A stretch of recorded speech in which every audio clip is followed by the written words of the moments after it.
I will call the meeting to order. Roxanne, if you'll take roll, and if we'll all please stand for the Pledge of Allegiance. I pledge allegiance to the flag of the United States of America and to the republic for which it stands, one nation, under God, indivisible, with liberty and justice for all. Has council had time to review the agenda? I'll make a motion to approve the agenda. I'll second that. There's a motion and a second. All those in favor, please show a voting sign. Opposed, same sign. We'll give you a second here.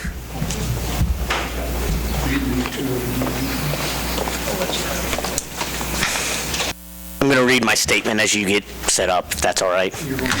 Public comments. Persons who wish to address the City Council regarding items on the agenda may do so at this time.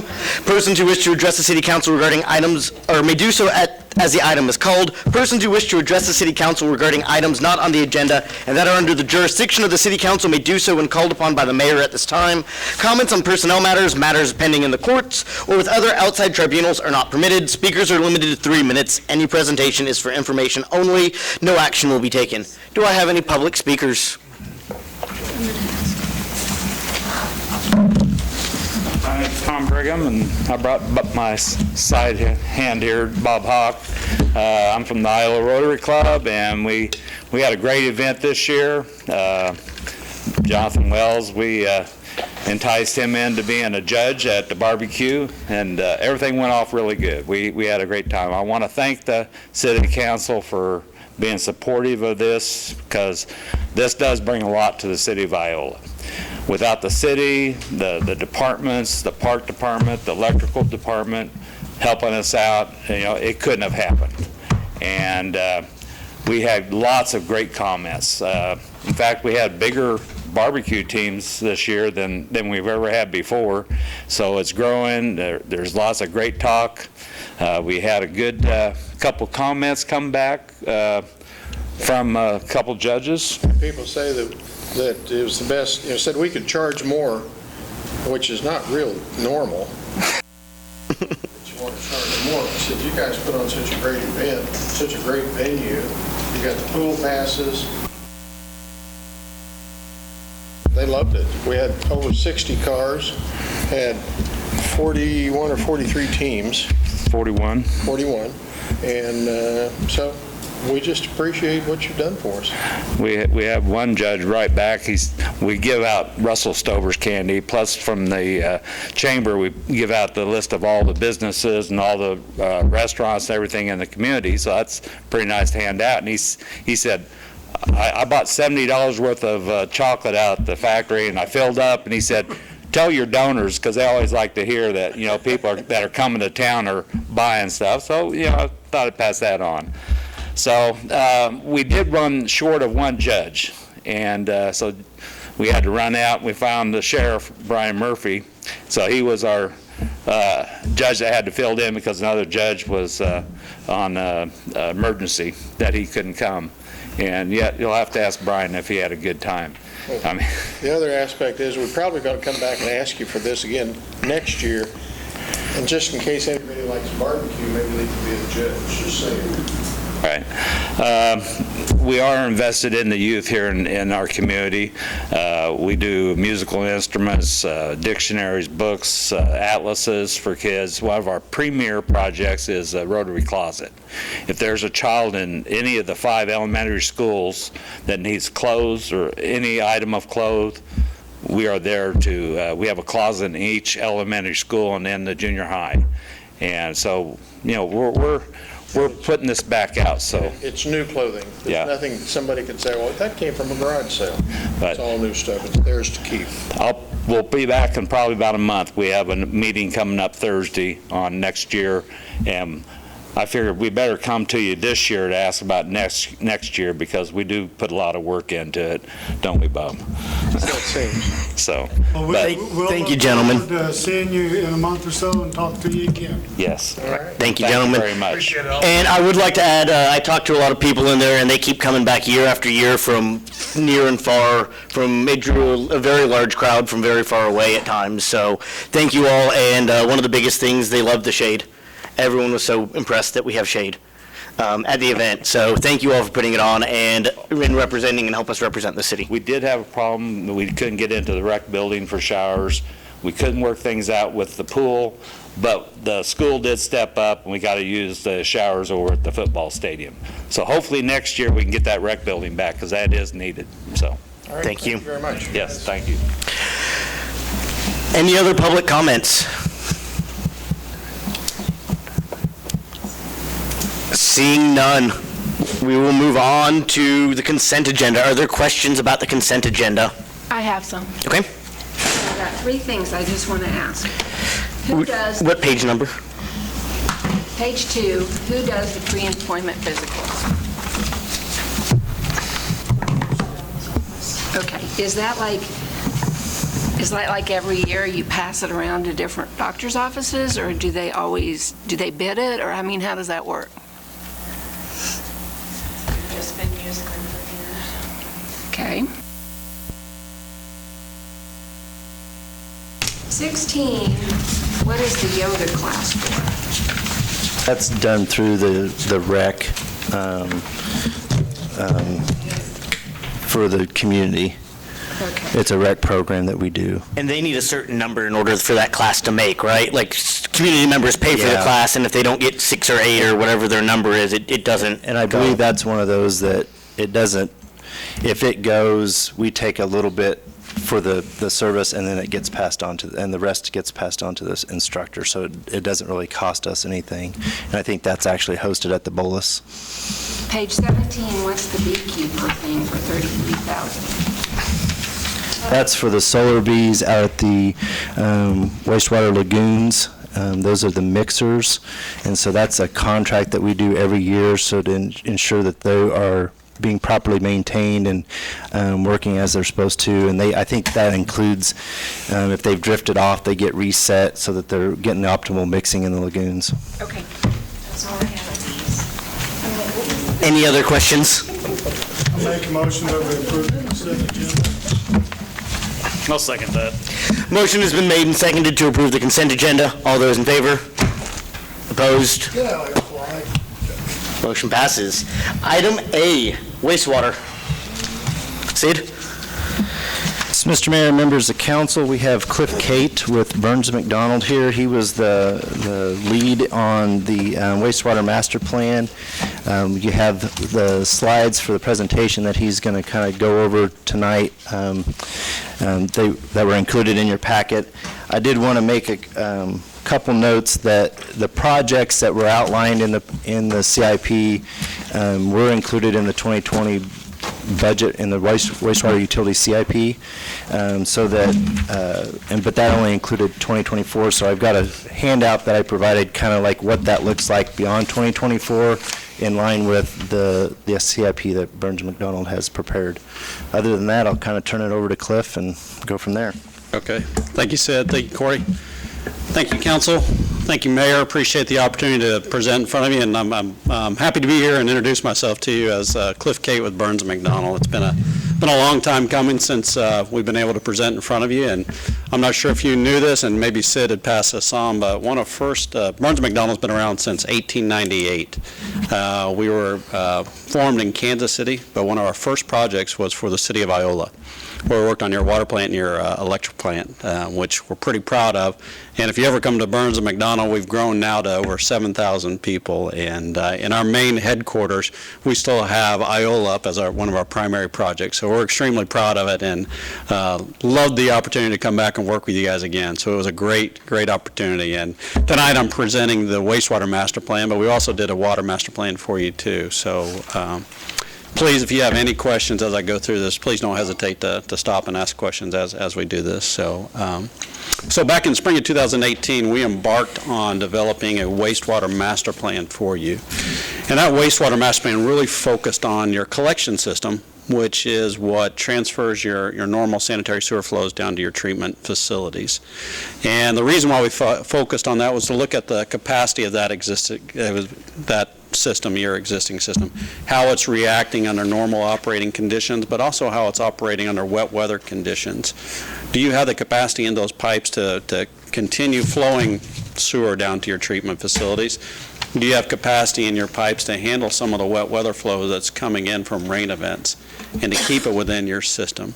So we really focused on that, and we looked at where your deficiencies were under normal operating conditions and under wet weather conditions, and identified a plan going forward for you. And I think that's the most important part about this is it's a master plan going forward. We laid out a plan over the next 10 years to how to accommodate those flows and how to do it cost effectively and do it in a manner of when you're repairing a street, when you're repairing a water line, when you open cut, now you have a plan to say, wait a second, let's go back and look at our wastewater master plan. What did it call for to do in this area? Because if we're going to open cut the street, let's take care of everything that we need to do at this point in time. So allowing us to use your GIS system, which is our mapping system, we can lay out a plan for you so it's visual now. So you can say, hey, we're on State Street, we need to do this on the pipe. We've got water lines at the same time. So it's a good coordinating effort. What also allows us to do is now develop a plan so when you need to go out to get loans, a SRF loan or a grant, you now have a plan that you can go back on and say, this was identified back in 2019 for us to do. So what else do we need to do to get this grant? And it's laid out in here. So we really appreciate that. So that's a big overview. But to do that, to really evaluate your wastewater collection system, the first and foremost thing is develop a model. And just look at like you would on transportation, you develop a model to see what your traffic's doing.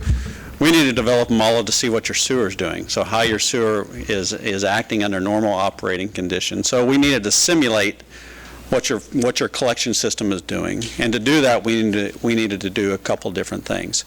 You had a lot of information already that we could use. You had a nice GIS system, has a great mapping system. You had your manholes, which are part of that collection system, in your GIS system. What you didn't have is the elevations of those manholes, the depths of those manholes. And for a hydraulic model to really work, you need to understand the slopes of those pipes, how the flow goes, and you need to know those elevations underneath the ground. So the city embarked on doing a GIS update with Midland GIS to gather that information.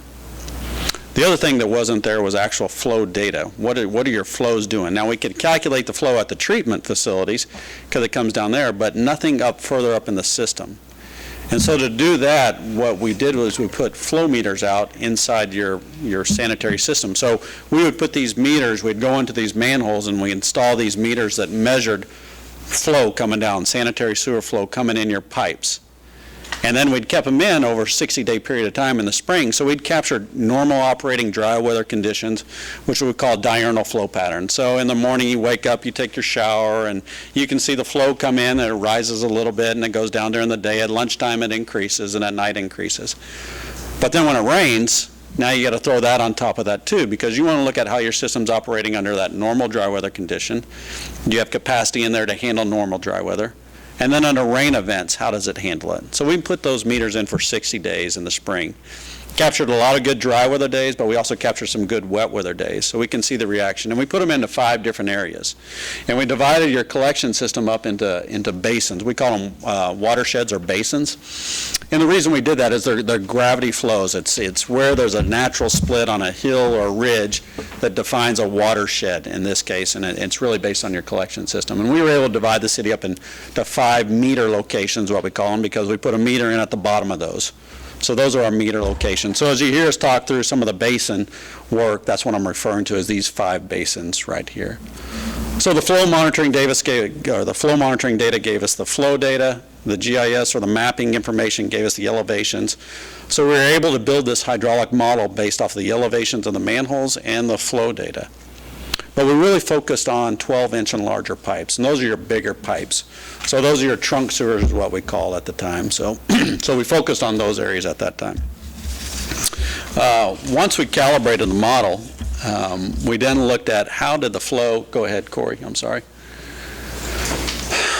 We calibrated the model using that information that was provided, and we looked at it under existing conditions. Here's how we simulate the flows. This is what your collection system looks like. Now we said, okay, now let's add in some certain rain events. And when you look at hydraulic modeling, you have to come up with what's called a design storm or even a level of service. What are you comfortable handling in your collection system pipe? Because you look at the capacities in your pipe and you say, okay, under normal operating daily dry weather conditions, my pipes are big enough. I can handle all the flow that's going on during a dry weather flow pattern. But when it rains, that's where I've got issues. I may have some surcharging back in my pipes, and maybe I've got a manhole that overflows.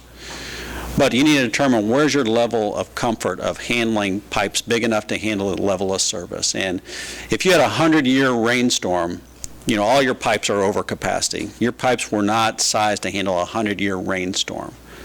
So what comfort are you? So we looked at different rain events. So we calibrated during dry weather conditions, and then we ran some simulations of a 2-year rainstorm. So a 2-year rainstorm would be like a 1.2 inches of rain over a 60-minute period of time.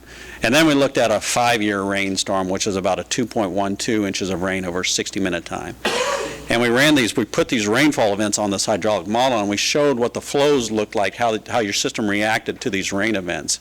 And we showed where the capacity deficiencies were throughout your collection system under these rain events. And then we ran a 10-year storm that came through, and it caused more problems in your system. Well, we put a dollar amount for all those capacity improvements were needed for each different rain event and said, what is your level of service? What is your comfort level of service to handle a capacity improvement of a 5-year, a 10-year, or 2-year?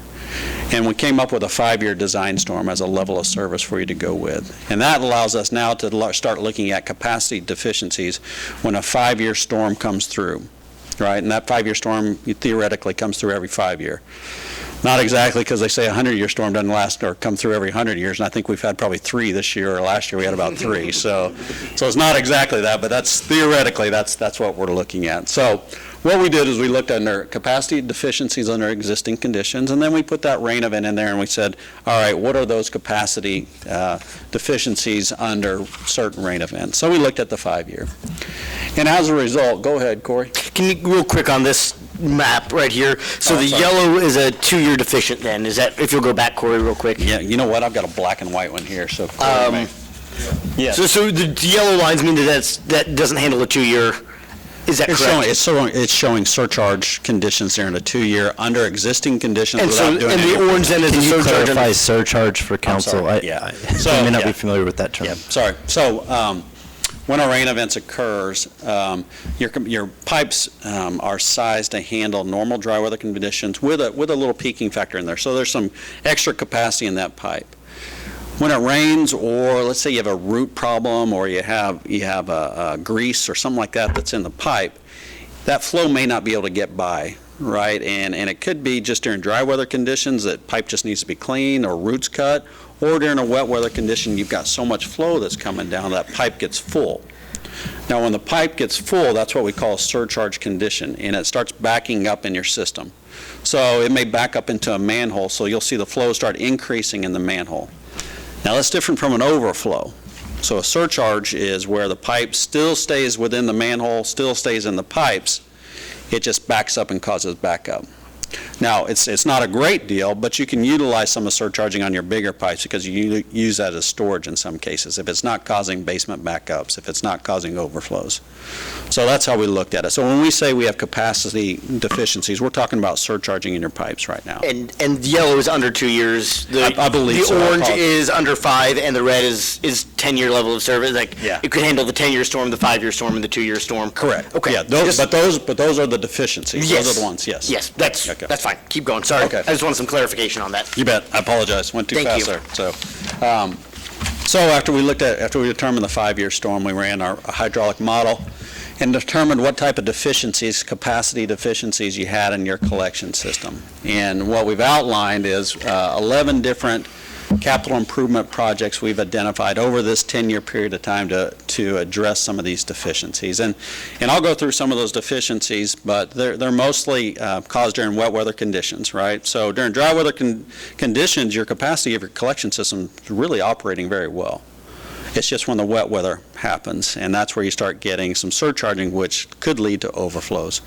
It could cause some pump station issues that you're having. So we looked at what are some solutions that'll help the city handle some of this capacity on a 5-year design storm. And that's what we really laid out here is 11 different projects that we think could really help with your capacity issues that you're having. So that's the overall look at this. This is your overall look at it, and some of those projects we're looking at, let's take some of that wet weather flow out of your system, and maybe your pipes can handle that. So we looked at how do you take out flow, and when we call wet weather flow, we call it inflow and infiltration. Not so when it happens when it rains, your pipes are really sized to handle dry weather flow and a little bit of wet weather flow, but a lot of times pipes handle a lot of wet weather flow. We call that inflow and infiltration, and that gets into your system through, maybe holes in your manhole cover that are in low-lying areas. Could happen roof drains on your houses that may be tied to the sanitary system. It could be broken pipes in your sewer lines. It could be sump pumps that may be tied in. There's several different sources of inflow and infiltration. So we ran some scenarios and said, let's take out 30% of the I&I. If you guys did a whole sewer evaluation and took out this, let's take 30% of the I&I and how does that handle your pipes, right? So we ran those types of scenarios. So this really lays out those capital improvement plans over a 10-year period of time, and I can go in a little depth on some of these, but the report really has some more detail on them that you may find interesting. Go ahead, Corey. So one of the first things we did was we did look at I&I reduction and what needs to be done. So we didn't say necessarily reduce the I&I throughout your whole system, but you probably could reduce a lot of I&I out of your system. And this is meter catchment basin number 3, and this isn't the downtown area. This isn't the worst part of the area, but what the I&I reduction in this area really does is give you your biggest bang for the dollar. And what I mean by that is if you concentrate I&I removal in this area and take as much as you can, that saves you a lot of capacity improvements downstream, more so than the other areas of town.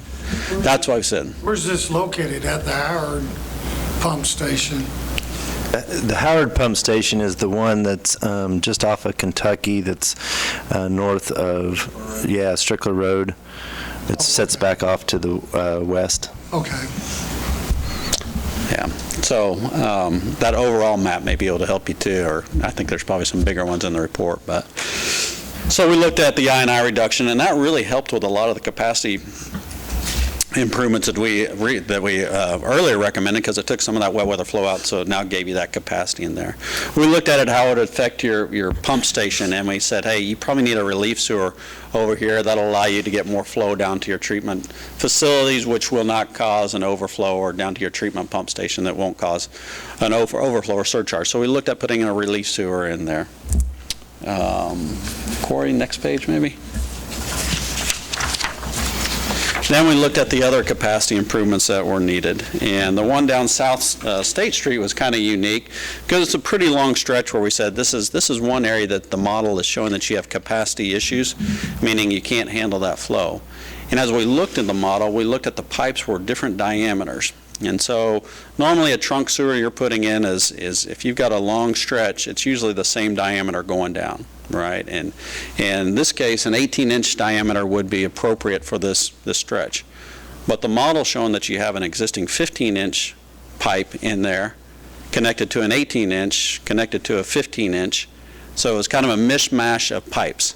And those 15-inch pipes are causing some capacity constraints in there.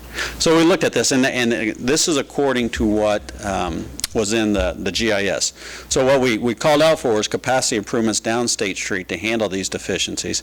But these really need to be looked at just to confirm that these pipe diameters are truly a 15-inch, and get down there and measure those again. So does this address the flooding that always happens then? That would be, but that's related to stormwater flow. This is sanitary sewer flow. So this doesn't have anything to do with No. rain type stuff? Okay. Two, we could theoretically do those by like sending a camera down there to figure out. You wouldn't have to dig up the road to figure out No, if 15. absolutely. You could send a camera through the line and figure you out. could send a camera through the line, Okay. or actually do a manhole inspection, so where you would lower somebody down to measure the pipe diameter. I guess I'm just confused though, because there's rain events that affect stuff and just usage that affects it, flushing toilets, whatever. Theoretically, our sanitary sewer system is closed, so it only has water that is been flushed, Okay. either from laundry machines, bathrooms, showers, all that. But because of different things in the system, whether that's the broken pipes or a connection to somebody's sump that goes in directly into the sewer line, or we have a manhole that's when it's in an area that gets underwater when we have higher water flows, like along the Coon Creek area, then we get that inflow and infiltration, which means it adds to the flow that goes normally into that pipe. So when it rains, it But does. this doesn't address anything with runoff, it's just Right, sewage. right. Okay. So there's three types of systems really out there. So you have a storm system that was built to handle just storm flow, strictly storm flow. So you never see sanitary flow in a storm. You hope not. Osage Beach, yeah. Look at the Ozarks, maybe a little different, but you don't want to see sanitary flow in a storm sewer. So it's really handled to handle the storm flows. You have a separated sanitary sewer system, which the city of Iola has, mean that system was built only to handle sanitary sewer flows. Now, when it was built to handle sanitary sewer flows, they leave a little peaking factor in there, a little safety in there, just in case wet weather flow were to get in there. And like Sid said, that can happen through manholes, it can happen through other different. So there's a safety factor that's built in there, but it's truly sized for sanitary sewer flows. There's another system out there, it's called a combined sewer system, which was really handled to handle both storm and sanitary together, but it was all treated. Well, it wasn't treated back in the 40s and 50s, but now it's being treated. And that's, some of the larger cities have those combined sewers. Chicago, Kansas City has a lot of combined sewers. That was my confusion, because Yeah. you're talking about rain events. You bet, yeah. Affecting this, so I'm, okay. Well, one of the biggest problems we have in our industry, and most municipalities have, is these sewer collection systems were built back in the early 1900s, or in your case, back in the 1800s. And those pipes may not have ever been touched for so many years, and the pipe material that they used at the time were great, but it's starting to deteriorate. And you're not so uncommon than other municipalities that are faced with the same type of problem with America's infrastructure. And you may see shows on it on TV or on Discovery Channel. It's, you know, America's crumbling infrastructure. And the one thing, the sewers get a bad rap because they're underground and you're not seen, right? Unseen, and nobody works on it because they're not glorious, they're not sexy like putting in a new street or a new bridge. And so, but that's a problem, is we're not really looking at our collection system, our sewer infrastructure. And you talk about affecting your environment more than anything, is if you get so much rain and your sewers start to back up and you get an overflow and it pours out onto the creek or onto the ground, and then it washes away and now it's in your streams, and you've got bigger issues. And City of Iola is just not as uncommon than other cities with older sewer systems. So you have an aging infrastructure is what we call it, and it needs to be addressed. And that, you can address that through capacity increases, and those increases are putting in larger diameter pipes or replacing pipes and putting those in. You can address those by putting in a relief sewer, which means a parallel sewer that's right next to one of the other sewers, so now you have two sewers carrying the flow down. And you can reduce it by reducing the amount of inflow and infiltration that's actually getting into your system. And you do that by doing an investigation process where you have to go find those sources through manhole inspections or TVing your lines, or in some cases, a lot of cities are going onto the private side and they're telling the homeowners, hey, your sump pump's connected to the sanitary system. It's supposed to be connected to the storm or out. But you're discharging into the sanitary system, which is causing problems, maybe not for you, but your neighbors, is causing problems. So I&I is a big concern, and that's why we recommend it as part of one of the capacity improvements in here. So the master plan really lays out a 10-year plan to address some of those capacity deficiencies and to help you utilize this report for going after loans and grants and now a justification for that. But really, more importantly, what you have now is a hydraulic model of your collection system which simulates all types of flows. So if you've got development coming in and you want to know, hey, is this development going to affect my collection system? Will it cause more overflows or surcharging? Just run a quick model run and say, oh, nope, we got capacity in here, or no, we got to take some more stuff out. So. Do you have a question? I have a question to ask. Yes, sir. Yes, sir. Around town right now, there's a lot of grass being cut and ends up in the gutters, eventually gets into the water drainage system. Is that causing? That would be stormwater related, and that can cause issues because it can clog up grates, storm grates, and get in the system that further down and cause issues. Yes, there is.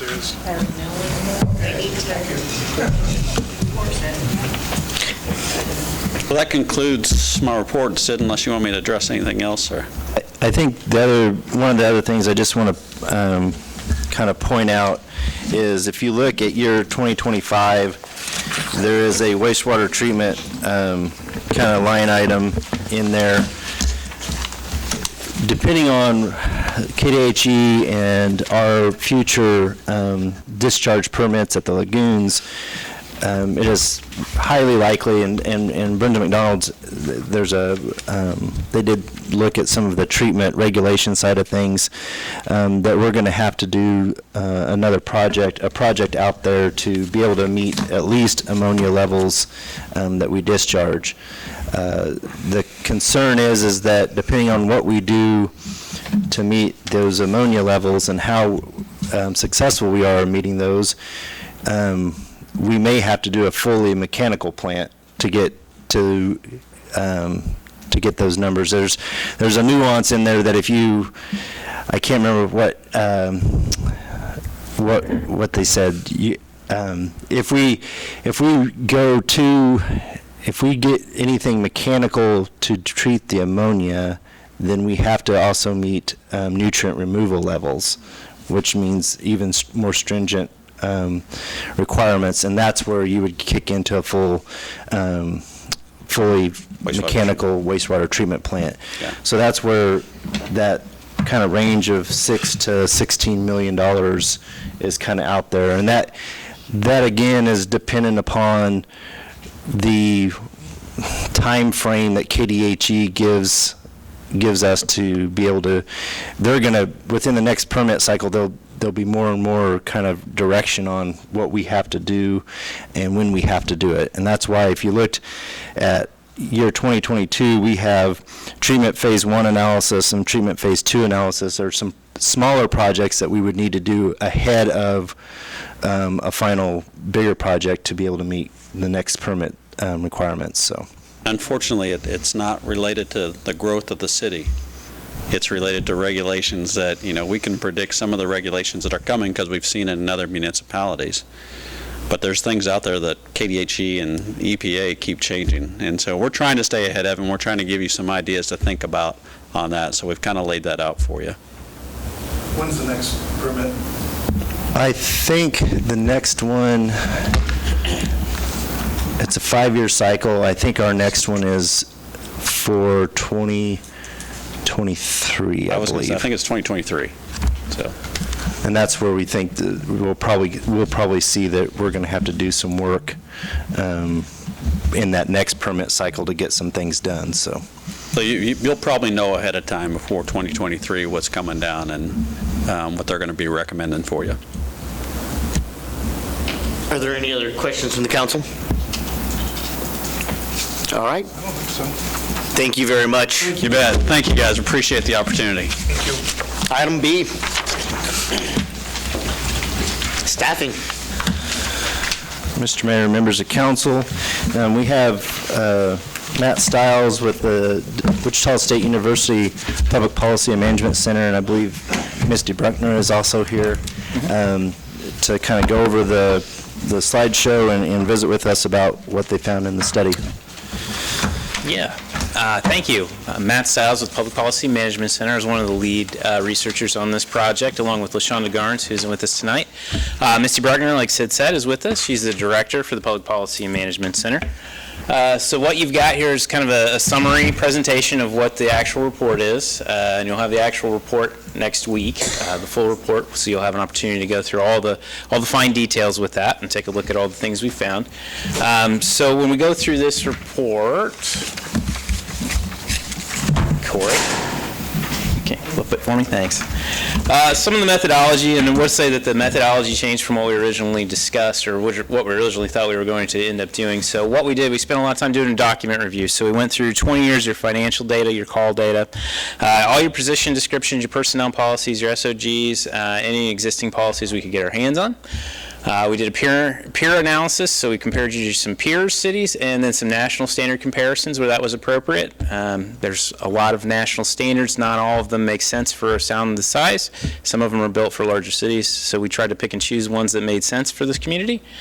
We had management and all employees, and we had 100% return. They did a survey for us. We split the management and the regular employees up. Management employees did one survey, and then all the employees, including the management, did another survey. So we asked them some questions. We'll go through all that data for you. We completed in-person interviews with all the department leaders, and then where we changed up from what we originally proposed, we were going to do in-person site visits and do some just shadowing of different areas. But once we got into the process, we realized that wasn't going to be very conducive, very helpful for what we had based on what the data was telling us. So we switched that up and did a non-leadership exercise with your employees to try to build out a list of the core and secondary task functions as they saw them. And we'll talk a little bit more about why we did that a little bit later. So that was the methodology we did. When we look at the historical expenditures, so from 2001, which is where we started, to 2018, you had cumulative inflation of about 42%. So what that means is that $1 you spent in 2001 would be equivalent to $1.42 in 2018. So that's kind of the benchmark of where you're at, what you're thinking of. So when we start looking down and drilling into your departments, we pulled just the last 4 years worth of data. So that's probably the most relevant. Data from 2001 may not be relevant to you, especially in your fire and EMS department, which has changed dramatically since then. In 2014, when you took on the EMS contract with Allen County, dramatically changed that department and what that service level is.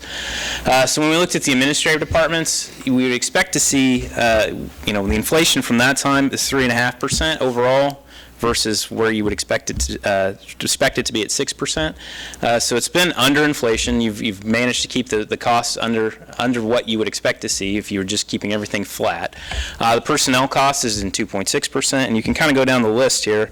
Public safety, same thing, 2.4%, 2.1 on the personnel side, well under the 6% you would expect to see. We kind of broke your utilities into lower expenditure utilities and higher expenditure utilities, just because it was easier for us to map those. We can't get them all on one giant chart. But the only issue you really saw was in the high expenditure utilities, so that's going to be your gas, your electrical, your water and sewer things. You had a lot of expenditure inflation in the personnel side, so 16%. That was much higher than what we would expect to see. That's probably from adding positions and changing up some things. So that, utilities are kind of where you expect to see those type of things. Police and fire are also things that we expect to see.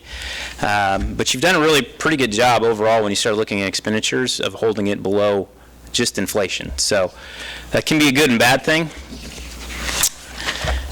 Overtime, when you flip the page and look at overtime, so this is from 2018. This is your overtime hours from 2018. The one that jumps out, obviously, is fire and EMS. You had a dramatic portion of your budget dedicated to fire and EMS. The 21% of their personnel budget came in overtime expenses, which to us that indicates that you have a personnel issue there. Either you don't have enough, or you're calling people back too frequently. There's something amiss with how that's working, because it shouldn't be that high. What we would expect to see in public safety is somewhere around 10%. That's kind of what we see in a lot of other places that we work, and what we saw in the peer comparison data. Your police department was 4%, so that's a public safety entity too. You'd expect those to be a little bit higher, but even that is lower than where you'd want it to be. Street and alley utilities typically pretty high, and it has to do with typical storm events, things like that. They're on emergency standby contact, so you can see pretty high levels there. But overall, you really didn't have that issue. All your administrative departments, you never see real high overtime. That's just not something that you see. Parks and Recreation was a little higher than I thought it would be. But maybe that's probably tied to your recreational programming, whatever that is. You have to work late, dragging fields, mowing, watering, those type of things. That type of stuff happens.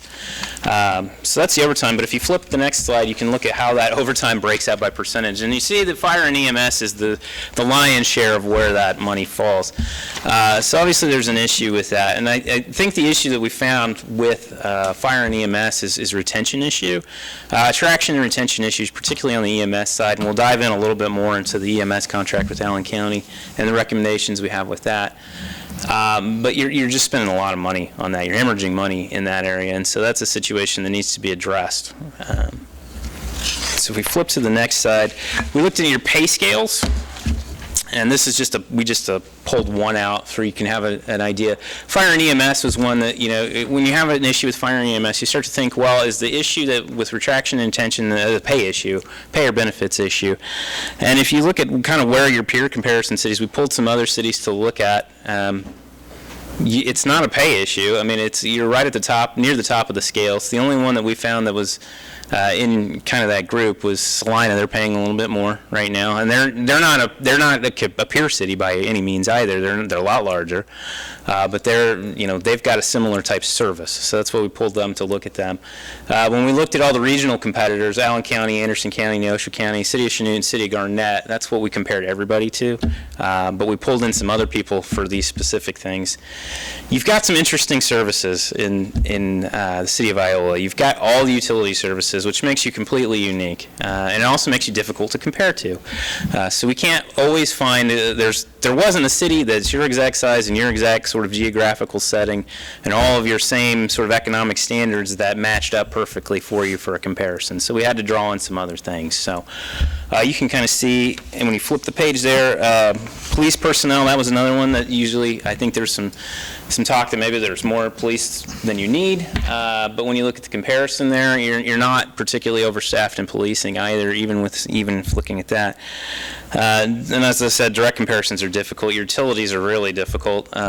We pulled utility data, and you can kind of look at some of that stuff. We didn't bring any of it with on this chart, but we don't feel like there's a ton of issues with it being overstaffed in your utilities. The big issue is with fire and EMS. So the NFPA standard, which is the National Fire Protection Board, or Association, excuse me, they have a minimum standard of 4 person per unit when you roll.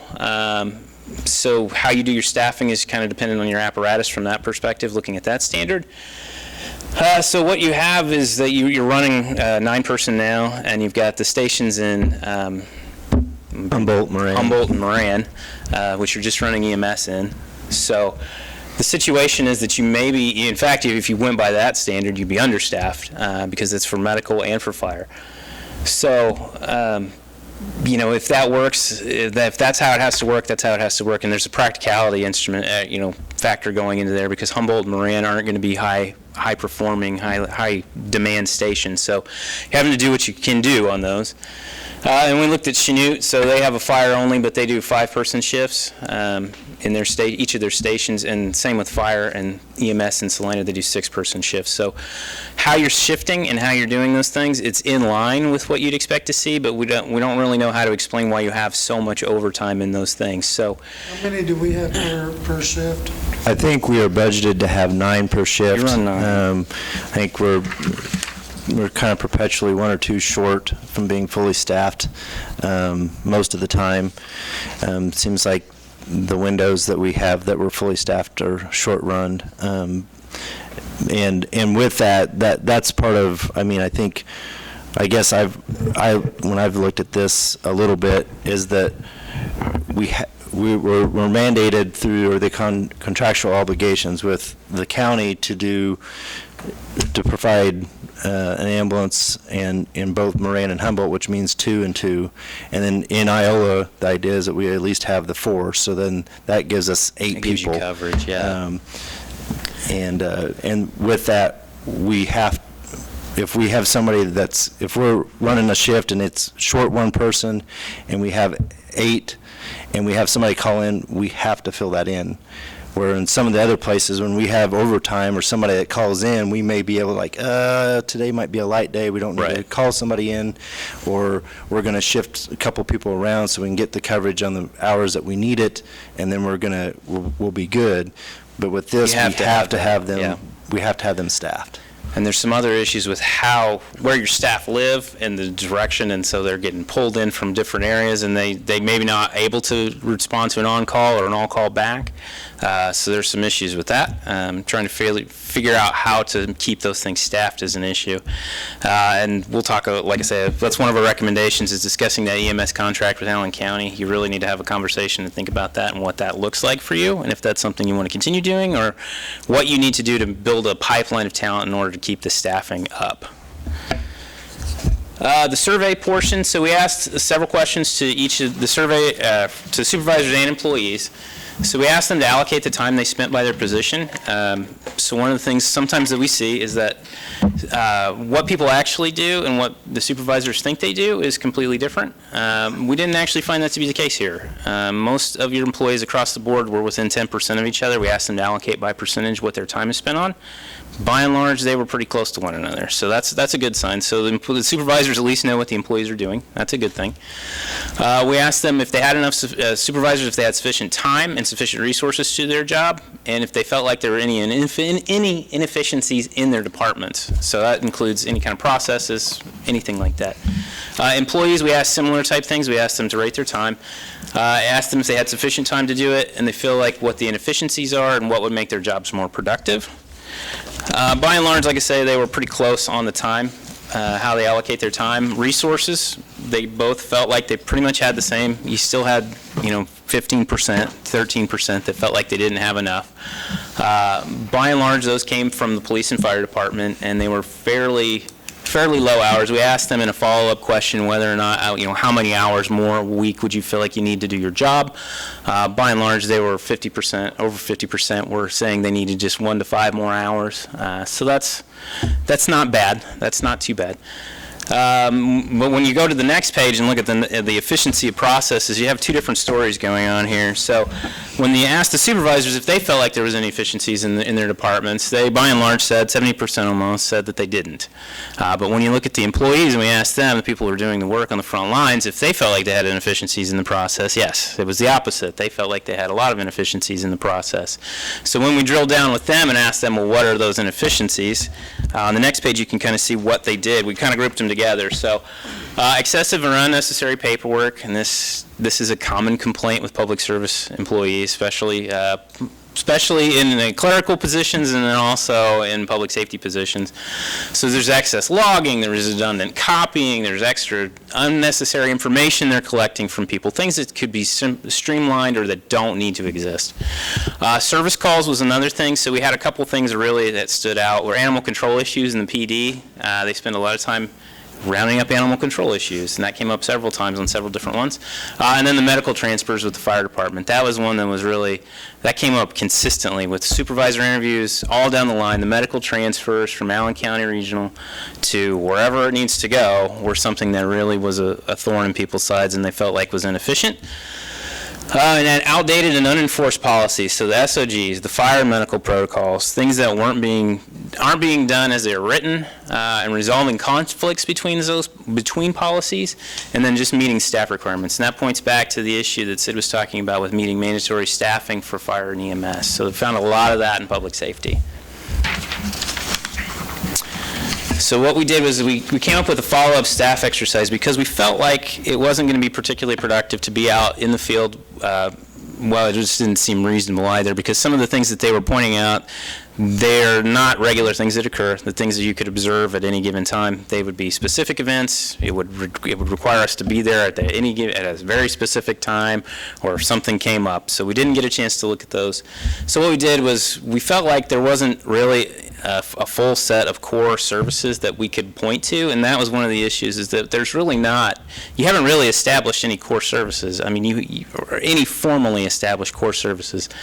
So one of the things we're going to recommend to you is to have that conversation, but we didn't have public safety participate because they did have data.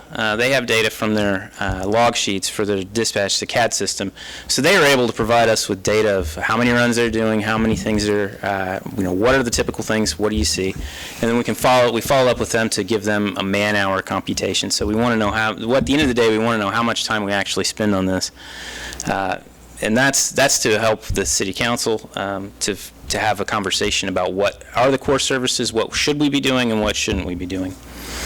The goal is to develop those things so we can allocate those hours, and then currently it's being refined by staff, so we sent it back to the staff, and after budget season, they've been working on getting that refined down to some more digestible chunks for you guys to understand. So, recommendations from us. So, as far as staffing levels go, it's hard to make a determination because the city council really needs to have a conversation about what you want your staffing levels to be. We couldn't find that you have made any decisions about what exactly those need to be. No strategic plan, nothing set out. So what we had to say is that you're operating on the status quo, and as the status quo, you're fine with your staff. Now, it's not to say that you're not the most optimal efficient organization, because that was an issue that we found that really is, you have a lot of inefficient processes. You have a lot of things that could be improved and refined, and until you take the time to map those out, or we've outlined some processes within the final report to kind of outline how to do that, and that's something you can do internally.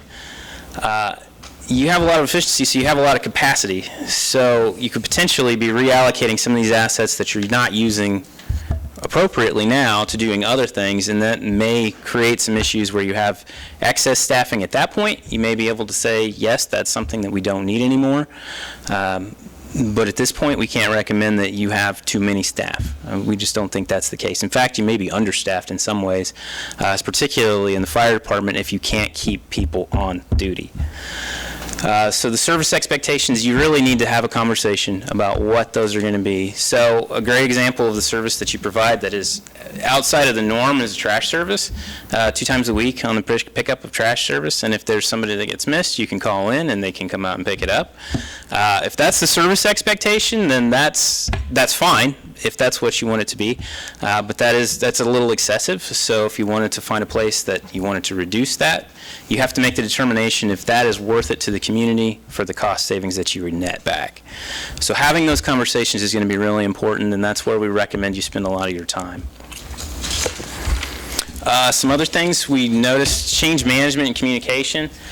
We gave you a couple models to look at that. So Lewin and the Cotter model.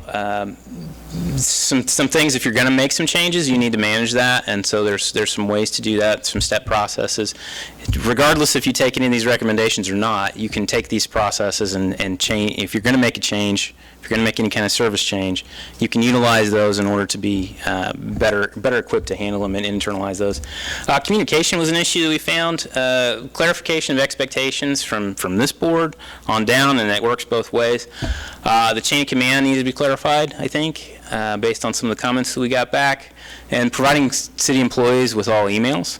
That seems like a simple thing, but you have a lot of people who don't. And being able to give them access to that would be something that could help improve your internal communications.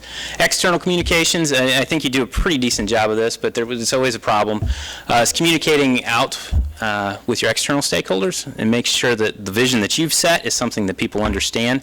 And if you're going to make changes to the service delivery, that is a clear understanding of why that's been done. So you can improve that, and developing multiple channels. We see this a lot. People in my generation are social media people my kids' age, well, not my kids' age, they're too young, but people younger than us, they have, Snapchat and things like that. So, but whereas older individuals may pick up a newspaper, it may be something like that. It's print and paper. So you have to be able to address it on all fronts, and being able to make that external communication. The EMS contract with Allen County. So this one's really interesting. You're going to have a decision point here coming up in the next year. So in 2020, by the end of 2020, you have to make a decision whether or not you want to continue doing that. You have an opportunity to opt out, but you have to do so by June of 2020. So you have competitive pay and benefits. You do have an issue. The biggest issue is this medical transfer thing. There's kind of a misunderstanding, or at least at the personnel level, the frontline personnel level, of why you're doing those things, why those things are important. Are they safe? Are we doing them in a way that makes sense? Because once we pull people out, they're going to go, all the way. You could go all the way to Kansas City, and so you're off pretty much the whole shift transferring somebody, which creates another problem for you that you have to backfill on the service if there's another call that comes in. So you may want to think seriously about whether or not this is something that you want to do. You do get $1 million a year. a reimbursement for that, and they do pay for an ambulance. I think it's every 3 years or every 2 years on that. So they do pay for part of it, but it may be something that you want to consider if that's something you want to continue doing. And if you do, you definitely want to clarify what the chain of command is for this, who makes the determinations on medical transfers, what that looks like. They're certainly, Allen County Regional is certainly a customer of yours, and you can bill for that, but is that worth the time and effort that it's taking to do that? And if you're going to continue with the service, working with Allen County Community College and USD 257, we recommend you do that. There's state funding, actually, that can help pay for that. Senate Bill 155 can pay for programming to help you either bring in a program or make a more robust program for paramedics and EMTs so that you can build that pipeline or even fire training to make that something that you can build personnel to hire from, because it sounds like the talent pool isn't necessarily as robust as you'd like. Other recommendations, some things we found that were kind of outside of personnel, but we think you should still consider. Fee assessment, we should probably look at all your fees. We think that based on kind of what we saw, that we didn't touch on them too much, we didn't dig super deep into them. But as a situation, we think that you've got some very low fees that you could possibly look at raising if that's something you want to do. You have some opportunity there. Conflict avoidance, we had a little bit of conflict avoidance within your staff, and this is not uncommon. This is a Kansas nice thing. People don't like conflict; they avoid conflict sometimes, and so I think if you can provide an environment that people can have healthy conflicts, you can resolve some of these issues and not let them fester. Safety, we had some comments about safety moving forward. Safety is always paramount, should always be a core thing, especially in public safety things and utilities. You're dealing with some very dangerous stuff. You need to be able to build a culture of that and encourage it at all levels, something that we heard some comments about. So we wanted to bring that to your attention too. And then going on to the proposed organizational structure, your current organizational structure is just too flat. You've got way too many department heads, and that makes it really tough. The sweet spot for kind of locus of control is 4 to 6 direct reports. That's what the literature tells us. That's what experience tells us. So what we've done is made the recommendations of kind of collapsing some of these departments together. So you create a public utilities department. It doesn't have all your utilities, but it has the big utilities and electrical distribution, gas, wastewater, wastewater treatment. And then we're suggesting parks and grounds. So parks and cemeteries and recreation would be joined together.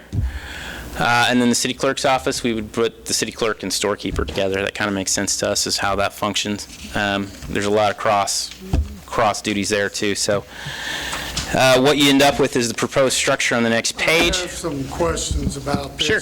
Now, is there another report coming out? Because I can hold my questions on this organization structure till later. Yeah, the full report has a lot more detail as to what it is, but I can try to answer it for you if you have what the question is. Okay. I've got probably 3 questions. Okay.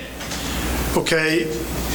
If we do the public utilities, put all the utilities under one director, what happens to those department heads? Are they demoted or what? Yeah, you still retain them. We've got department heads that's been here a long time. Sure. And how will we decide which one of those is going to be the public utilities? I think that's a question for us and not for him.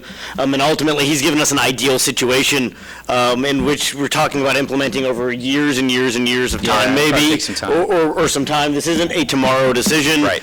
And so from that, this is what, if you're going to start from the ground up and build the government, build the administration, it should look like this to be ideally efficient. Well, I understand that, but I wanted to find out, just say that a city goes with this proposed structure.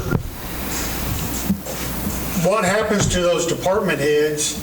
Are they demoted or what? I mean, sure. And then the next question I got is, the city clerk and storekeeper as one? Combining those departments. I would think that the city clerk would have enough to do in her daily job or their daily job without having to worry about the store clerk and issuing out supplies to the Right. people that need them. So those would be combined as one. So the city clerk would be in charge of the storekeeper position. It's labeled like that. It is a little confusing, but she's not taking on the duties of the store clerk. They retain those. It's just brought under her control. And part of that is probably linked to a lot of what the storekeeper does is purchasing. It's purchasing stuff. And that relates very lot of what right in line city with clerk what does is happens purchasing. with the clerk's office and what Roxanne oversees. Because ultimately, they're the ones overseeing a lot of those purchases, too. Paying the bills and making sure that everything goes on time. So that you wouldn't necessarily lose that position. You just combine the two departments. As far as the utility thing, yeah, it's a situation you'd have to figure out how you wanted to fill that position and how you'd want to do that. Those people still remain on there, and they may still remain in some capacity leading those divisions, and maybe it's a division thing, but with a director of utilities, you only have one report who can manage those things a little bit more directly. Ma'am. Yes. From their council member, another thing to think about is. Will you speak into the mic for me, please? Thank you. Misty Bruckner, I was saying, in other communities where we've seen is where they might grandfather that in as somebody's retiring or leaving a position, is making those changes at that time. It also can create just some cross information and exchange of duties when you have more of a centralized effort with that. So there's all kinds of options you could look at for implementation with that. Oh, boy. It's not easy, and that's why we brought the change management stuff, too. Anytime you're talking about rearranging organizational structures, you run into that all the time, and you do have a lot of long-term people. We looked at kind of where they're at and where the retirement levels are and everything. So you don't have an issue with people retiring necessarily, but it could be a situation that you have to figure out how best to implement that. Okay. Thank you. Yeah. So concluding, we think that your staff levies are pretty consistent with your peers. We didn't see anything that was pretty, out there. Your services might be a little bit higher level than some things like we normally see. Again, the trash service is the easiest example to point to and say that's pretty abnormal. We don't see people picking up trash twice a week. We don't see a lot of people, a lot of municipalities in the trash business anymore. Honestly, we see a lot of people farming that out and just franchising it. So there's a lot more work to be done with your inefficiencies. It's really hard to make a determination because we've noted so many inefficiencies in your system that if you move forward with the process mapping, I think you can find some capacity, and then this might be a different conversation once you have a good idea of what you're doing and where those efficiencies are. Did you pinpoint inefficiencies in the final? Yeah, we picked out several, and then a lot of them are in the comments too about what people have said. So there's things in there that are pretty specific. And that's by no means an exhaustive list either. And there's other things in there too. So you need to have an intentional conversation about what the vision is and what's going to be acceptable level of service to you. Again, we were just working from the status quo, but if you decide to change that, obviously there's trade-offs. For example, if you were going to cut budget or cut positions, that impacts your service level, and so you have to figure out where that sweet spot is for the city of Iola. If it's trash service, if it's fire, if it's police, whatever it is, you have to figure out what that's going to be. And anytime you make that kind of cut, you're going to make some impact on service, whether it's directly with people and personnel now, or if it's something down the road. Deferring maintenance is an easy one that usually gets picked up. If you're not buying that fire truck this year, but you're pushing it out 5 years, there's a cost to that. So you have to understand those things. And so figuring out what the acceptable level in the community is going to be really important. And serious consideration needs to be given to the Allen County EMS contract. Whatever you do, you need to have a serious conversation about what that is. Whatever you decide is the best, but you just have that conversation. And reducing the spans of control and realigning the organization, I think, would help with some of that efficiency stuff too. And effectiveness of the management, which is kind of the cornerstone of why this was being done in the first place. So. Questions? We've got that full study coming out, and for council, I'd advise us then to wait to have the full discussion until we get the full report. Yeah, we'd be happy to answer questions if you have, once you've seen that and had an opportunity to digest it, because it's lengthy. A lot of background data in there. Any questions you have, feel free to address those back to us and we'll answer them. Maybe if we have to come back out, we can do that. So. When are we going to have this report, John? Next week. Next week? Yep.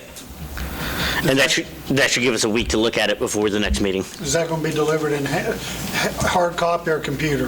I think We're printing hard they're copies printing for you, hard so. copies. Okay.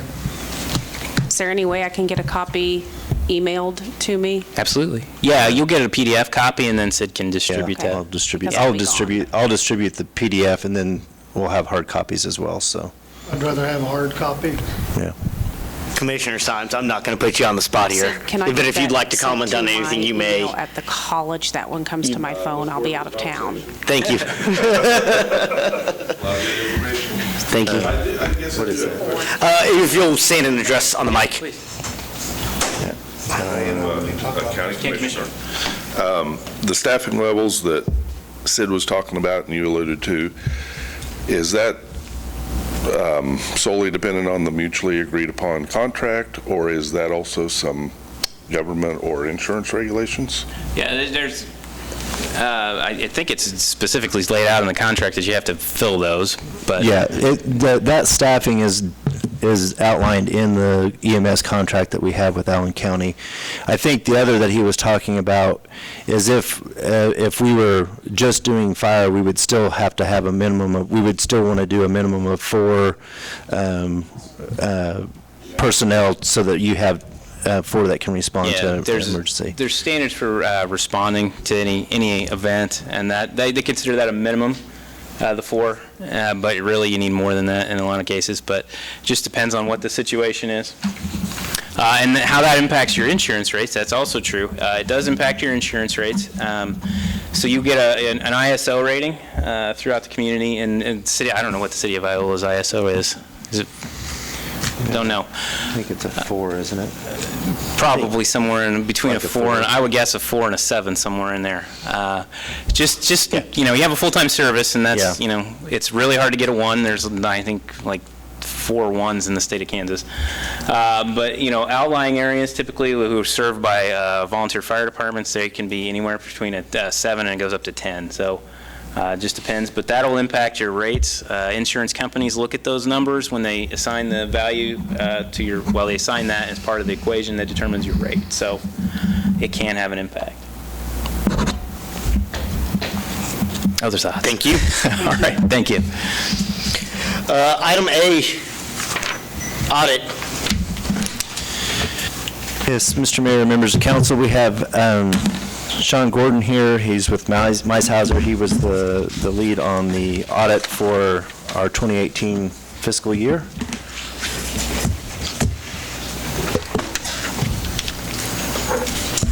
Good evening, everyone. As Sid said, my name is Sean Gordon with Meishauser & Company, and we performed the 2018 audit of the city. So I'll go through the bound report that Roxanne's handing out to you now, kind of section by section, and then if you have any questions, feel free to stop me along the way. You may have seen the PDF of the audit report already in your agenda packet. So starting with pages 1 and 2 of that bound copy, this is the auditor's report. Here we discuss quite a few things, including management's responsibilities for the financial statements, along with the council's responsibilities for the financial statements, and then the auditor's responsibility for the financial statements as well. So our main responsibility is to issue an opinion on the city's audited financial statements. So if you flip to page 2, the second paragraph down, here we've issued well, you'll see language that says the financial statement referred to above presents fairly in all material respects. That's a very long way of saying that we've issued the highest and cleanest opinion we're allowed to give the city under state law. So it reflects very well on the financial management of the city for 2018. Flipping forward to page 3, this is kind of a summary snapshot of each of the city's funds. You'll see beginning cash in the left-hand column, and then receipts in, expenditures out, and then ending cash in the very right-hand column. The very bottom of that right-hand column is the cash balance the city reported at 12/31/2018. The next section forward is pages 4 through 13. These are the notes to the financial statements.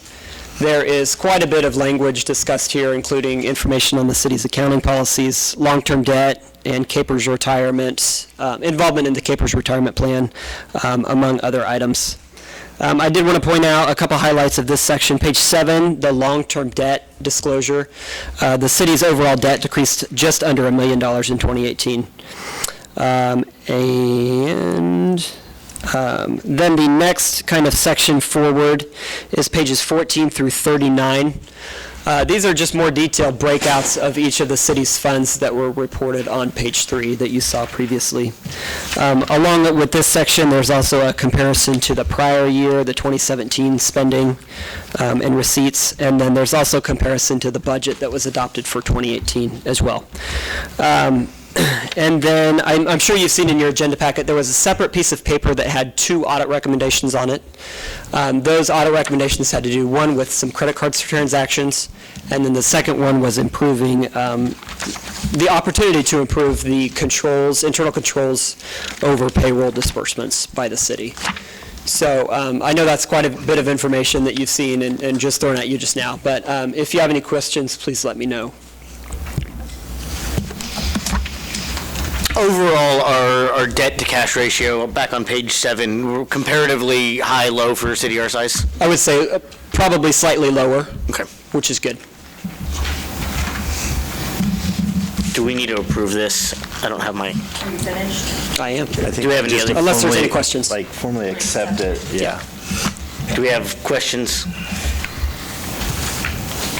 I'll make a recommendation that we accept the audit report for the 2018 fiscal year. I'll second that. Motion has been made and seconded. All those in favor, please show a voting sign. Opposed?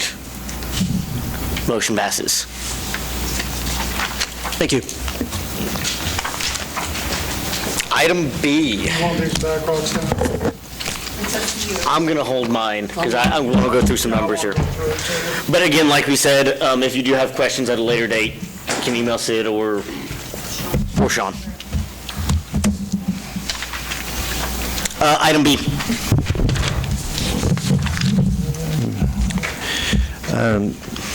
Mr. Mayor, members of council, staff has been in conversation with the county about utilizing the portable bathroom trailer. They received a generous gift from a local entity that it's a kind of a 3-stall bathroom. It's a male, female, and then a unisex ADA compliant whole. Kind of more of a family Yeah. changing room. Yeah. And they've been trying to figure out what to do with that. We've kind of been working on a couple different things, but tonight we're really kind of just trying to focus on potential of making some modifications to the lot that is directly east of Denny's Sports Bar. I was able to visit with the property owner. They're interested in maybe working out an arrangement for us to be able to acquire that or get a donation to get that property, and we could utilize that as a place to set this portable bathroom trailer, especially during Farm City Days Fall Festival. We have kind of did a workup on the infrastructure improvements, which totaled about $13,000, but only about $4,000 of that was material. And I think this is potentially a good project that can solve a concern, especially during Farm City Days, the Fall Festival. But I also need to make a note that there is concern about, from staff's standpoint, is that we always seem to add things. We don't ever seem to take things away for responsibility-wise for them to do. So I just needed to make that clear that I think we're receptive to being able to be the ones to install the infrastructure and being able to take the trailer there and set it up, and clean it. But there again, we often get added things, and then we do things like take away merits and things like that impact that morale of we're always doing more, but we're getting less.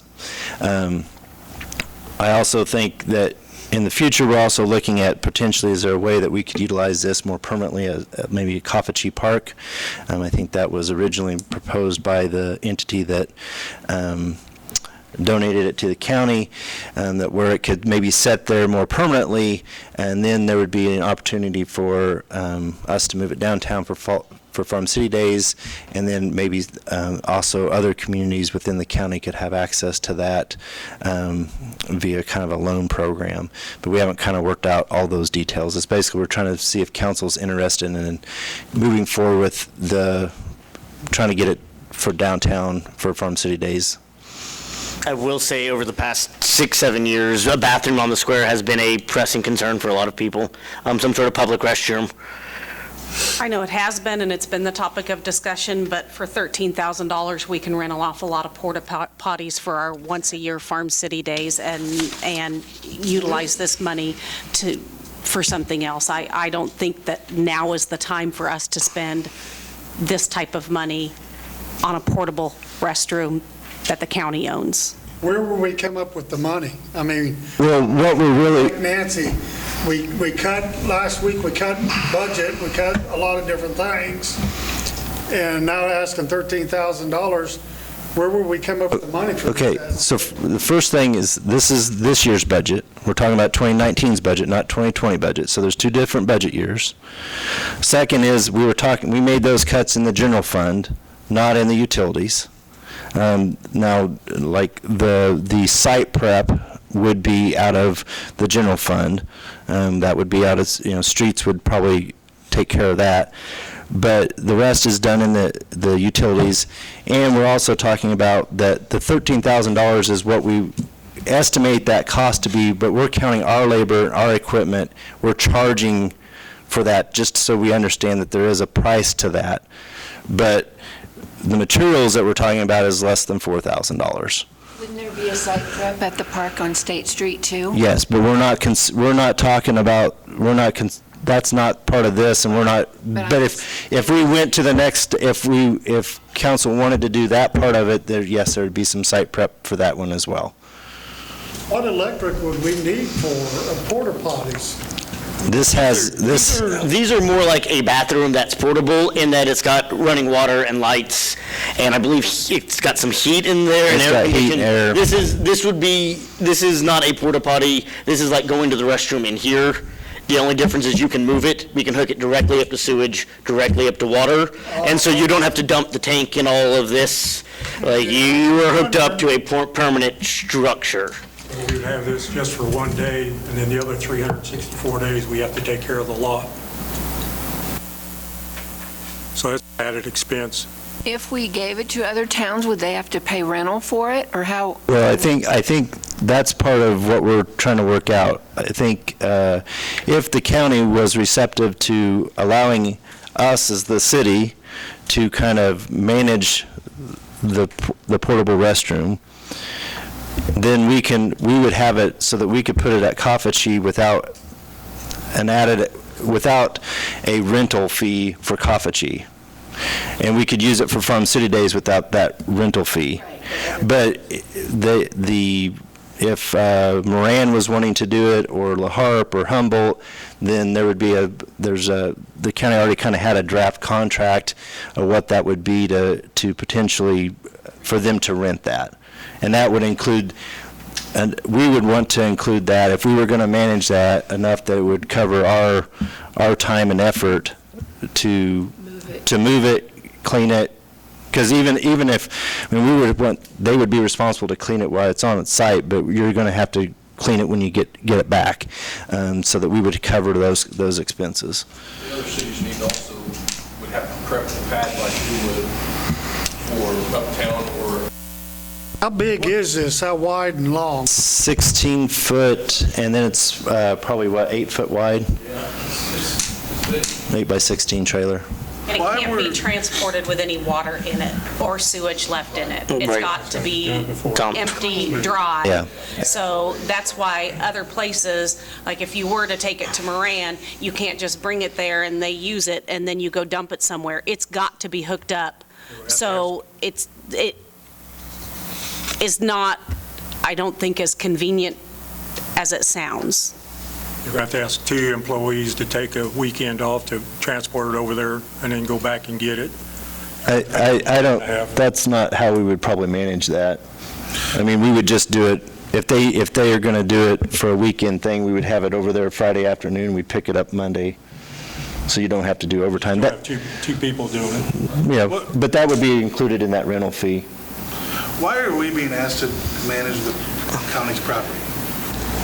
I don't know that we're technically being asked. I'm trying to figure out a way that they have an asset right now, and there's been a lot of talk about having a bathroom facility at Kafachi or having it downtown, and I'm thinking of a way that we can work together and that we could have it 90% of the, what I would say usable season, maybe that's April 15 to October 15, but we could have it 90% of that time, and there would be a handful of days that would be approved. This thing wouldn't be moved every weekend. It would be moved for 4 or 5 events that are countywide that are like some sort of pre-approval. But theoretically, we could leave it on, like, we haven't hammered out that it would have to move from the square necessarily to Kofachi. It could theoretically stay there for the farmer's market and the other events, the Thursday night, Yeah. So somebody would have to band. lock it and unlock it, and would it be locked when no things are going on, or Well, I think, depending on where you're putting like it. if it was downtown? If it was downtown, I think that would have to be, we'd have to figure out what we want, how we would want to utilize that. I could see it getting, Well, I See the kids on the square. it's, well, I can see and that's, other people use it. ideally, we would have it, if we had it at Kafachi, it would be open during the season, just like all of our other bathrooms down here that we have. That is a concern about, having vandalism that we have talked about. What would a permanent structure at Kofachi cost us? And maybe go in with, like Thrive, with the rail trail and stuff. It'd be nice for the bicyclists coming through, or the people Yeah. to have a bathroom there. Well, that's part of this conversation was that if we utilize this, if we did this and put in some of this infrastructure, it would be kind of a proof and concept that, yes, we really could utilize a bathroom at Kafachi. I don't know exactly how much a permanent structure would cost offhand, but that's kind of what I guess I've been looking at this, is this allows us to have something that it's not meant to be there for 10 years. It would be like, hey, you know what, this is a good thing. We do want a bathroom at Kafachi. We can handle a bathroom at Kafachi, and then we work on getting grants and stuff to put a permanent one in. I hope you killed I didn't. Still going. He's about to I guess when I drive think me about nuts. putting a permanent structure at Kofchi, then that if we're trying to get the bike riders a bathroom and things, then they're stopping there and they're not coming into town to use a bathroom and maybe buy something. I think a lot of that's with when they're at Kofachi, that's a lot of it's on their long haul, and they bring in porta potties sometimes, and they set up kind of little camps there. But I think we're getting a little deep into the weeds here. The question at hand is whether or not we want to pay the $3,739 plus. I think we can cut this conversation short, just from what I'm hearing. I don't hear a lot of support for this. Not right now, not until we get some Is more that- Chase. details hammered out, I just as don't far think it's as the right time. management and all that stuff. I mean, before I'm going to vote to spend that much money, I'd like to know some more of these details that you're talking about, you're still wanting to work out and figure Well, out. those are, if we want to take on that. We could go, my plan would be if council approved this tonight, I would visit with the county commissioners and see if we could rent this or have access to this trailer for Farm City Days Fall Festival. We would go in and we'd put these infrastructures in and we would place the trailer and get it set up for Farm City Days, period. If we want to do more than that and council's interested in that, then we would further develop the other plan of maybe seeing about Kafachi, us taking kind of management of this unit. This is A, that's B. I don't know. I don't think so. All right, I think the issue's been settled. Is there anybody wishing to speak in favor of this? Or are you all fairly much in disagreement? Too many unknowns. Okay. Let's do counselor and administrator reports. I'm going to go ahead and start this week. I'd like to caution the council a little bit. I know that several of you are rethinking your decisions on the merit pay on longevity. First off, to our employees, we are not going to play politics with your pay raises. I refuse to let that happen. Secondly, we will, as we discussed last time and as we voted on, we will bring up those decisions and reevaluate the merit and longevity raises when we get the final numbers in for the insurance, which should be in the next meeting or two before October. Third, I would like to caution the council as well about Cora and Como rules, particularly of meetings by chain or meetings by email or by chain? Yes, serial meetings. By serial meetings, which is I talk to so-and-so who talks to so-and-so who talks to so-and-so who talks to so-and-so. Those are strict violations of Cora and Coma. Be ever present when you are talking with members, even if it's just a side discussion of what you were talking about. But again, to reiterate, 6 of you said yes to cut this, with the only 2 objections being Chase and Jean. And to hear kind of all of you backlash through secondhand channels, again, we're not going to play politics with our employees. They are real people. This is disheartening, to say the least. Ron? After getting the brief of the employee study back, I hope that there's more in here from the actual study, but it sounds like we know where we need to go for next meeting on what decisions or discussions we need to be having. That's all that I have. Just to clarify, I'm fine with bringing that at next meeting. My concern is if we don't get it until late this week, do we want to do that and just schedule it on the 23rd of September? That way we have more than enough time. If there's questions, I can get communicated with Matt, and whether that's having them come back out, or I can at least communicate those questions and hopefully have answers ready for then. Council? I think we've spent a lot of money on this, and we've waited a long time for it, that if we push that to say the 23rd, that would seem agreeable. I do And too. give us more time to look over it. Right. It's a big decision. Questions answered. Yeah, Okay. so if you have questions, email me and I'll funnel those to Matt and get those out to council. Okay. I would agree with Ron. I mean, we really need to look at this, and we really, really, really need to probably make some hard decisions. But it's going to have to happen. I mean, the information was there tonight, and so, yeah, I'm on board. I have nothing. I got a number of things. First off, I would like to send out my condolences to the Jim West family. Jim West, which was a longtime employee, gas and water employee for the city of Iola, passed away last night. My thoughts and prayers go out to the family. Next thing is,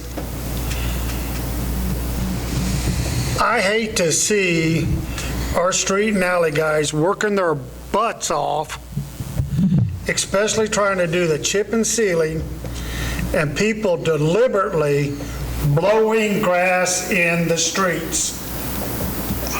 That just chaps me. The other day, the street sweeper went down by getting the roads ready for chip and seal, and here's the guy 30 minutes later mowing his yard, blowing his grass out in the street. We want to talk about service time. He had to go back and re-sweep the streets. So I think we need to, if we got a grass policy, I know other towns have it, and if you're seen blowing your grass out in the street, you get a warning. I think our officers need to be made aware that if they see someone blowing the grass out on the streets when they're on patrol, they need to stop and say, hey, that's an ordinance, you cannot do it.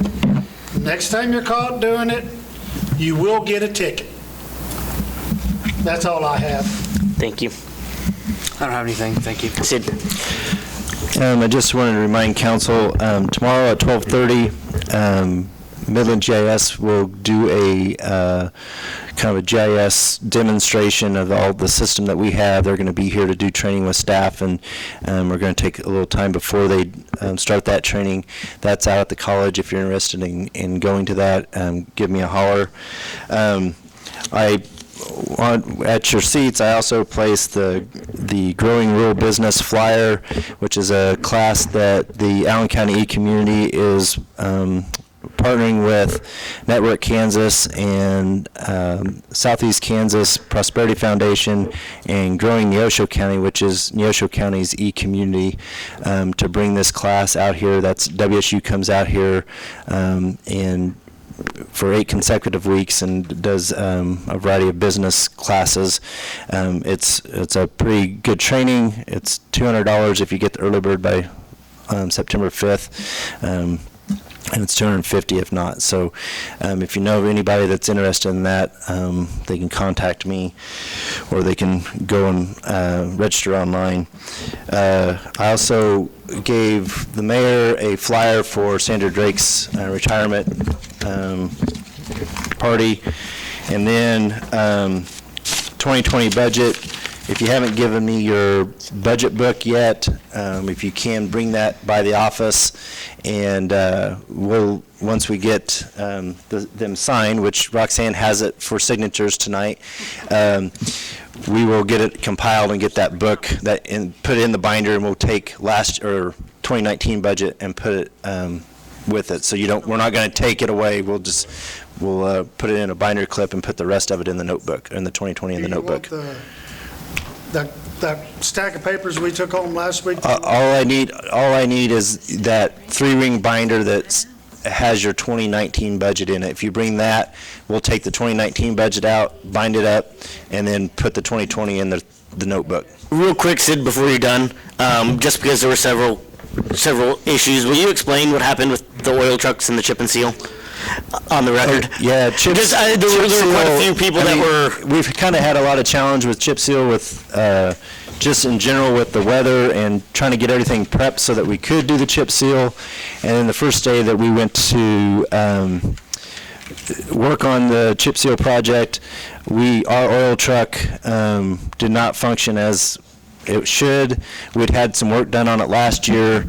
We tested it before we got started, a couple days before we got started, but when we went to shoot oil through it, it didn't work. So we were kind of in limbo, but the county did step up and they said, hey, you guys could borrow our oil distributor, which was great, although they'd had some work done on it in the off season and it didn't work quite right to begin with, and so we were working through some trouble with theirs, but we have been making some progress in between the rains. I know it hasn't been ideal, but we are trying to make progress and trying to get things done. So I think Dan said, I think we have 4 or 5 more days, so we're about halfway done, I think, so. Yeah, the weather. Yeah. Thank you for the update, though. Yep. Is that it? Yeah. Gene, if you want to take us away. I'll make a motion that we adjourn this lovely meeting for the evening. I'll second that. I'll beat you. That's fine. All those in favor, please show voting sign. Opposed, same sign. Motion passes. The GIS thing is Wednesday, I'm sorry.